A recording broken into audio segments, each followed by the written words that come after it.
Good afternoon. Bali, andito si Ma'am magpapakabit para sa Suzuki. H11 yung low beam niya. Then, napili niyang kulay is 5,000 Kelvin. Or adaptive.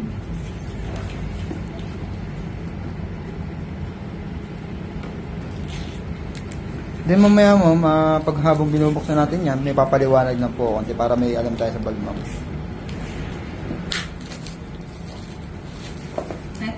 Sorry. Okay na Ma'am. Bali may mga ipapaliwanag lang ako Ma'am, from his sink to driver. Ito Ma'am, okay lang siyang naka-expose sa labas o kaya nakalabas siya kasi HHP60 naman tayo Ma'am, so waterproof siya.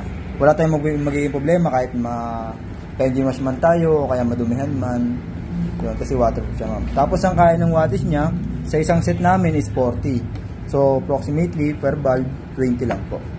Kaya mas mababa yung kain ng consumption niya sa battery Ma'am. Unlike sa dati nilang nakakabit HID, mas malakas po yung kain sa battery. Okay. Okay po.